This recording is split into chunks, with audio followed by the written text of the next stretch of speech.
በአማራ ክልል በመንግስት የጸጥታ አካላትና የፋኖ ኃይሎች ሰላማዊ ሰዎች ላይ የሚፈጽሟቸው ግድያዎችና ሌሎች የሰብአዊ መብቶች ጥሰቶች ተባብሰው መቀጠላቸውን ሪፖርቶች አመላክተዋል። ሰላማዊ ሰዎችን ሕይወት ለመጠበቅ መደበኛ ሕይወት እንዲቀጥልና ግጭቶች እንዲቆሙ ፖለቲካዊ ድርድር የሚጠይቁ ተቋማትና ልሂቃን ቢኖሩም በአንጻሩ ደግሞ ከድርድር ይልቅ ምክክርን ያስቀደመው ኮሚሽን አንድ ታጣቂ ቡድን አጀንዳውን ሰጥቶኛል ብለዋል። በእርግጥ ኮሚሽኑ ይህን ቢልም የፋኖ ኃይሎች ወዲያውኑ በሰጡት መግለጫ የትኛውም የፋኖ ኃይል አጀንዳ አልሰጠም ሲሉ ውድቅ አድርገውታል።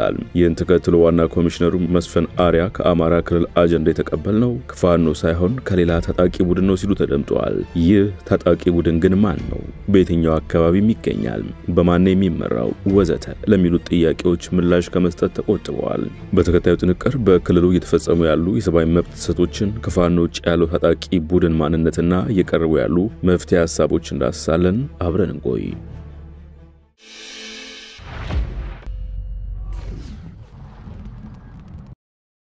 በአማራ ክልል እየደረሱ ያሉትን ፈርጀ ብዙ የሰብአዊ መብቶች ጥሰቶች በተመለከተ የሚወጡት መረጃዎች አሁንም ቀጥለዋል። መንግስታዊ የሰብአዊ መብቶች ኮሚሽን ኢሰመኮ በክልሉ ላይ አተኩሮ መግለጫ ካወጣ ቢሰነባበትም ለወራት ታግዶ የቆየው ዋና ዳይሬክተሩ የተሰደዱበት የኢትዮጵያ ሰብአዊ መብቶች ጉባኤ ኢሰመጉ ግን ከረጅም ጊዜ በኋላ ስለ አማራ ክልል እገታና ግድያዎች አሰባስበዋለሁ ያለውን ሪፖርት ይፋ አድርጓል። የኢትዮጵያ ሰብአዊ መብቶች ጉባኤ ኢሰመጉ የዜጎች በህይወት የመኖር መብትና የታዳጊዎች የመማር መብት ሊከበር ይገባል ሲል ሰይሞ ወጣው መግለጫ በአማራ ክልል የተወሰኑ አካባቢዎች ታጥቀው በአካባቢያቸው የሚንቀሳቀሱ ቡድኖች በሚደርስባቸው ጫና የተነሳ በአንዳንድ አካባቢዎች ታዳጊና ወጣት ተማሪዎች በነጻነት ትምህርታቸውን መከታተል የማይችሉበት ደረጃ ላይ ደረሱ መሆኑን ኢሰመጉ ካሰባሰባቸው መረጃዎች ለመረዳት ችያለሁ ብለዋል። በአካባቢው የሚንቀሳቀሱ የፋኖ ታጣቂዎች በአካባቢው የሚገኙ ትምህርት ቤቶች መደበኛ ስራቸውን እንዲያቆሙ የሰጠውትን ማስጠንቀቂያ አላከበራችሁም በሚል በመጋቢት 11 ቀን 2017 ዓ.ም በአማራ ክልል ሰሜን ጎጃም ዞን መራዊ ከተማ ኮሎኔል ታደሰ ሙሉነህና አልፋያ ሁለተኛ ደረጃ ትምህርት ቤት የሲቪክስ፣ የታሪክ፣ የባዮሎጂ፣ የኬሚስትሪና የእንግሊዝኛ መምህራን የሆኑ 5 መምህራን መገደላቸውን አመልክተዋል።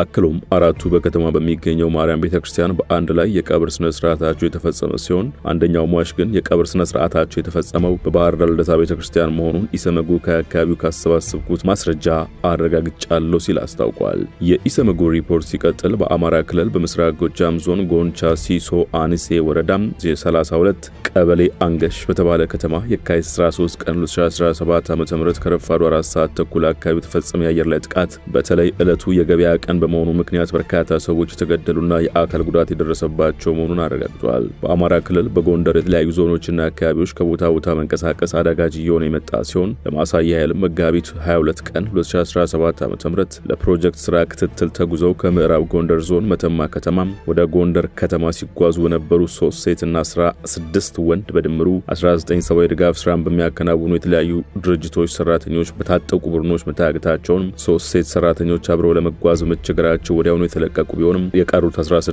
ሰብአዊ ድጋፍ የሚያደርጉ ድርጅቶች ላይ በሚሰሩ ወንዶች ሰራተኞች ታጣቂ አጋቾች የጠየቁትን ገንዘብ ከፍለው መጋቢት 25 ቀን 2017 ዓ.ም ተለቀው ወደ ባህር ዳር የተመለሱ መሆኑን ማረጋገጥ ችያለሁ ብሏል ጉባኤው።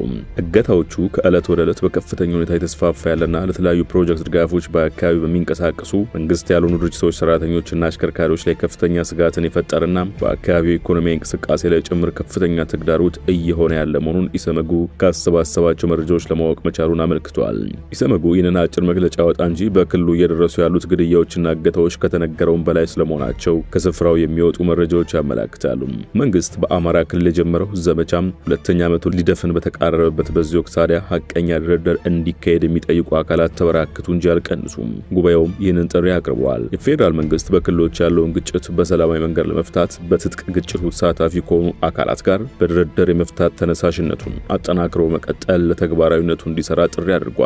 በአማራ ክልል በግጭት ተሳታፊ የሆኑ ሁሉም አካላት በማናቸውም የግጭት ሂደት ዓለም አቀፍ የሰብአዊ መብቶችና የሰብአዊነት ህጎች ጥሰትን ከመፈጸም እንዲቆጠቡና ጥያቄዎቻቸውን በድርድር ለመፍታት ዝግጁ በመሆን ለክልሉ ሰላም የበኩላቸው እንዲወጡ የታጠቁ አካላት በሚቆጣጠራቸው አካባቢዎች ሰብአዊ መብቶችን አክብረው እንዲንቀሳቀሱ በሲቪል ሰዎች ህይወት አካል ንብረት ላይ ጥቃት ከማድረስና በህፃናትና ወጣቶች የመማር መብት ላይ ገደብ ከመጣል እንዲቆጠቡ የአማራ ክልል መንግስት በክልሉ ዜጎች ላይ የሚፈጸሙ ግድያ ሊያስቆምና የታዳጊ ህፃናትና ወጣቶችን የመማር መብት ሊያስከብር ይገባል ሲል ጠይቋል። ምንም እንኳን ጉባኤውን ጨምሮ በርካታ የፖለቲካ ልሂቃን ለክልሉም ሆነ ለመላው ኢትዮጵያ ሰላምና መረጋጋት የሚበጀው ሁሉን አካታች ድርድር መሆኑን ቢገልጹም መንግስት ከድርድር ይልቅ ምክክር እንደሚሻል አብዝቶ ይሞግታል። በርግጥ ጠቅላይ ሚኒስትሩን ጨምሮ የተለያዩ መንግስት ባለስልጣናት መንግስት ለድርድር ዝግጁ መሆናቸውን በአንደበት ቢናገሩም ይህንን በድርጊት ለመግለጽ ግን ቁርጠኝነት አላሳዩም የሚል ትችት ይሰነዘርባቸዋል። መንግስት ላይ ብቻ ሳይሆን ኮሚሽኑ ላይ የሚቃጡ ቀሶዎቹም ጥቂት አይደሉም። ለአብነት የኢትዮጵያ ህዝባዊ አብዮታዊ ፓርቲ ኢህአፓ በአማራ ክልል አጀንዳ ማሰባሰብ ዙሪያና ለኮሚሽኑ አጀንዳ ሰጥቷል የተባለው ታጣቂ ቡድን በተመለከተ ያንጸባረቀውን አቋም በጥቂቱ እንጥቀሰው። ኢትዮጵያ እየመከረች ነው በሚል መፈክር የተጀቦነውና ኢህአፓ በተደጋጋሚ ስለ ገለልተኝነቱና እውነተኛ መፍትሄ ፈላጊነቱ ጥያቄ በማንሳት ከተሳትፎ ራሱን አግልየበታለው የሚለው ምክክር ኮሚሽኑ ባለፈው ሳምንት በአማራ ክልል ከህዝቡ አጀንዳ ማሰባሰብ ጀምሬያለሁ ማለቱን በብርቱ አውግዟል። አክሎም የምክክር ኮሚሽኑ ጦርነቶች እንዲቆሙ፣ የዜጎች ህይወት እንዲጠበቅና እንዲከበር፣ ሰላምና መረጋጋት እንዲፈጠር፣ በተለይ በማንነት የታፈሱ የታሰሩትና የተሰወሩትም ሌሎችም የፖለቲካና የህሊና እስረኞች ያለምንም ቅድመ ሁኔታ እንዲፈቱ በመጠየቅ ለሐቀኛ ውይይትና ድርድር ምቹ ሁኔታዎች እንዲፈጠሩም ያሰማራው መንግስት ሊጠይቀው በተገባ ነበር ሲል ኮሚሽኑን ተችቷል። በሌላ በኩል የፓርቲው ዋና ጸሐፊ በሰጡት ቃል የሀገራዊ ምክክር ኮሚሽን ታጣቂዎችን አሳትፌያለሁ ብለዋል። እነማን እንደሆኑ ግን ግልጽ አልተደረገም። ሳትፏል ተባለ እንጂ አመኔታ የለው በማለት አጣጥለውታል። የአማራ ክልል ተወላጁ ነው ያለአግባብ ለታሰሩ ሰዎች ድምጽ ያለውን የሀገራዊ ምክክር ኮሚሽን ታጣቂዎችን ወጠረጴዛ አምጥቶ ያወያያል የሚል እምነት የለንም የሚለው ኢህአፓ ከዚህ በፊት በሁሉም የኢትዮጵያ ክፍል ያሉ ታጣቂዎችን ለማሳተፍ ምን አይነት ዋስትና ሰጣችኋላችሁ ብለን ስንጠይቅ ኮሚሽኑ በእንዲህ አይነት ጉዳይ ገና ለስምምነት ላይ ያለመድረሱን የነገረን፣ ይህን ሳይፈቱ ምክክር ማድረግ ምኑ ላይ ለውጥ እንዳለው ግልጽ አይደለም ሲሉ ማስታውሰዋል። ከታጣቂዎቹ ተሳትፈናል የተባለ ነገር የለም ያለው ኢህአፓ ኮሚሽኑ አሳትፈናል ካለ ተወካዮቹ እነማን ናቸው ሊዘረዝር ይገባል። ካልሆነም አሁንም ፓርቲያችን ጥያቄ ያለው በማለት ተአማኒነቱን ጥያቄ ውስጥ ከቶታል። አሁን ድረስ የክልሉ የህዝብ እንደራሴዎች፣ ወንጀልን የሚያጋልጡ ጋዜጠኞች፣ የማህበረሰብ አንቂዎች እንዲሁም ህዝብ ይወክለናል ያላቸው የምክር ቤት አባላት በእስር ላይ መሆናቸውን ያስታወሰው ፓርቲው መንግስት ህገወጥ ናቸው ብሎ የፈረጃቸውን ታጣቂዎች ሊያሳትፍ ይቅርና ለታሰሩ ንጹሃን ዜጎች ሰፊ ድምጽ መሆን ያልቻለ ሀገራዊ ምክክር ኮሚሽን ታጣቂዎችን ወደ አንድ ጠረጴዛ አምጥቶ ያወያያል የሚል እምነት የለንም ሲል ውድቅ አድርጓል። ምንም እንኳን ራሳቸው የፋኖ ኃይሎችና ኢህአፓ ከኮሚሽኑ ጋር የተገናኘ የፋኖ አደረጃጀት አለመኖሩንና አመኔታ እንደሌላቸው ቢጠቁሙም እውቁ የአእምሮ ሐኪምና የኢትዮጵያ ሀገራዊ ምክክር ዋና ኮሚሽነር መስፍን አርያም አጀንዳ ተሰጥቶናል፣ የተሰጠን ግን ከፋኖ ሳይሆን ከሌላ ታጣቂ ቡድን ነው ሲሉ ሌላ አነጋጋሪና ለብዙ ጥያቄዎች በር የሚከፍት አስተያየት ለዩቢሲ ሰጥቷል። ፕሮፌሰር መስፍን አርያ ታጣቂ ቡድኑ ወደ ትጥቅ ትግል ያስገቡትን ምክንያቶች የምክክር አጀንዳ ጥያቄዎች በማድረግ ወደ ምክክር ኮሚሽኑ መምጣታቸውን ገልጸዋል። በአማራ ክልል ከሚንቀሳቀሱ ታጣቂ ቡድኖች መካከል አንዱ ነው ያሉት ይህ ቡድን ያሉት ጥያቄዎች በአጀንዳነት ለኮሚሽኑ ያቀረበው በትክክል ውይይት ተደርጎ መግባባት የሚደረስበት ከሆነ የትጥቅ ትግሉን ማቆም ይቻላል በሚል እምነት መሆኑን ለዜና ምንጩ አስረድተዋል። አክለውም ታጣቂ ቡድኑ ያቀረበው አጀንዳ በህገ መንግስቱ ማዕቀፍ ውስጥ ሊጠየቁ የሚገባቸውን ጥያቄ የያዘ መሆኑን ጠቁመው በታጣቂ ቡድኑ የቀረበውን አጀንዳ አሁን ከመግለጽ ተቆጥበዋል። ታጣቂ ቡድኑ በርካታ ታጣቂዎች ያሉት ነው ያሉት መስፍን አርያም በክልሉ ውስጥ የሚንቀሳቀሰው የፋኖ ቡድን አካል አለመሆኑን ግን ተናግረዋል። ሲቀጥሉም ለሀገራዊ ምክክር ኮሚሽኑ አጀንዳ አስገባ የተባለው ታጣቂ ቡድን ስለ ኮሚሽኑ ለማወቅ በተደጋጋሚ ሙከራ ማድረጉን የገለጹ ሲሆን በመጨረሻ በኮሚሽኑ ላይ እምነት ስላደረባቸው በዚያ ምክንያት አጀንዳዎቻቸውን ልከዋል ባይ ናቸው።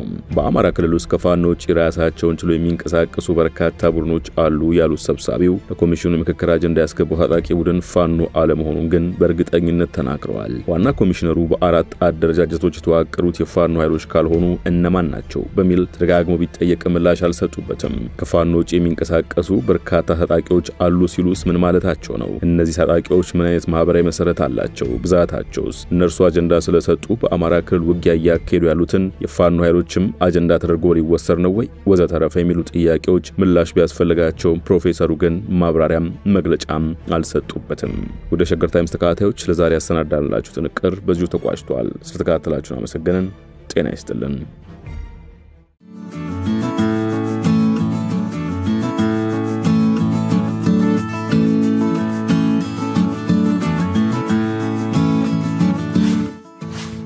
ሸገር ታይምስ ሚዲያን ሰብስክራይብ በማድረግና ደወሉን በመጫን ይከተሉን።